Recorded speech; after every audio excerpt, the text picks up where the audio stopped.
Hello friends, welcome back to my channel. I am Dr. Meena, practicing Pune, Maharashtra since more than 15 years. तो आज की इस video में मैं आप लोगों के साथ डिस्कस करूंगी कि अगर आपको रूट कैनाल कराने के बाद उस जगह में स्वेलिंग महसूस होती है या फिर पेन होती है या फिर इस तरीके का दर्द है कि आप बिल्कुल माउथ ओपन नहीं कर पा रहे, सो नहीं पा रहे हो, तो उसका क्या मतलब होता है, उसका क्या ट्रीटमेंट ऑप्शन होता है एंड ऐसा क्यों होता है। आज की वीडियो को लास्ट तक जरूर देखिए, इसमें बहुत सारी चीज़ें मैं डिस्कस करने वाली हूँ। एंड अगर आपके मन में ऐसा कुछ क्वेश्चन है कि मैंने रूट कैनाल कराया था कुछ साल पहले एंड उसके बाद अभी स्वेलिंग आ गई है, तो उसका क्या रीज़न हो सकता है। सो वीडियो स्टार्ट करने से पहले अगर आप चैनल में नए हैं तो इसको लाइक शेयर एंड सब्सक्राइब जरूर करिए and hit the bell icon ताकि मेरी आने वाली हर लेटेस्ट वीडियो का अपडेट आपको मिलता रहे। So let's start the video. तो सबसे पहले जानते हैं कि रूट कैनाल कराने का क्या मेन रीज़न होता है, क्यों डेंटिस्ट रिकमेंड करते हैं रूट कैनाल के लिए। तो जैसे कि आपने कई बार नोटिस किया होगा या बहुत सारों ने रूट कैनाल कराया होगा, तो उनको सड़न हो गई है एंड वो दांत का इन्फेक्शन इतना ज़्यादा है कि उसकी नस तक चला गया एंड उस टाइम पे पेशेंट को पेन होता है, स्वेलिंग हो गई है एंड कई बार इतना पेन होता है कि पेशेंट को मोस्टली नाइट में ही पेन होता है। तो इन तरीके का पेन होता है तो डेंटिस्ट मोस्टली रिकमेंड करते हैं कि रूट कैनाल कराना पड़ेगा। आप जानते हैं कि रूट कैनाल जब करते हैं तो जितना भी इन्फेक्शन होता है दांत की रूट्स में वो सारे रिमूव करके उसके अंदर फिलिंग मटीरियल डाल देते हैं। लेकिन अगर आपने एक बार रूट कैनाल करा दिया है एंड अगर दोबारा से आपको पेन हो रहा है तो उसका क्या रीज़न होता है।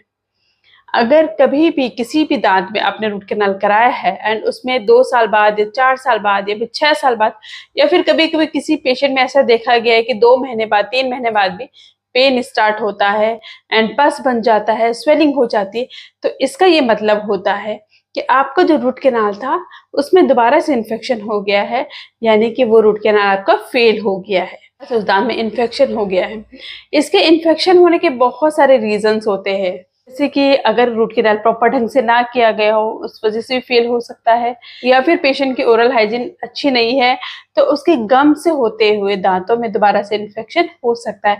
तो मल्टीपल रीजन की वजह से दांतों में रूट कैनाल फेल हो सकता है। लेकिन अब इसका ट्रीटमेंट ऑप्शन क्या होता है। हमारे पास डेली बेसिस में काफ़ी पेशेंट्स आते हैं कि मैम हमारे दांतों में रूट कैनाल हमने कराया था एंड अभी उसमें पेन हो रहा है। तो सबसे पहले हम क्या करते हैं, उसका एक्सरे लेते हैं, क्योंकि एक्सरे से हमें क्लियर कंफर्म हो जाता है कि दांत में क्या प्रॉब्लम है, क्यों रूट कैनाल फेल हुआ है। कई बार ऐसा देखने को मिलता है कि उन्होंने जहाँ से कराया था वहाँ पे फिलिंग अच्छे से नहीं किया है या फिर दांत में अच्छे से क्लीन नहीं किया है, तो इस वजह से रूट कैनाल फेल हो गया। तो अगर ऐसा कुछ केस हमको मिलता है कि रूट कैनाल फेल हो गया है एंड पेशेंट को दोबारा से स्वेलिंग आ गई है, तो मोस्टली चांसेस में हम दोबारा से री रूट कैनाल करते हैं, दोबारा से उसमें काम किया जाता है, दोबारा से उस इन्फेक्शन को हटाया जाता है। तो इस प्रोसेस में जैसे रूट कैनाल होता है सेम वही प्रोसेस है, बट इसको रिपीट करना पड़ता है। इसमें जो अंदर का ओल्ड फिलिंग मटेरियल होता है उसको हम पहले रिमूव कर देते हैं एंड उसके बाद दांत को अच्छे से क्लीन करके उसके बाद उसमें फिलिंग मटेरियल डालते हैं।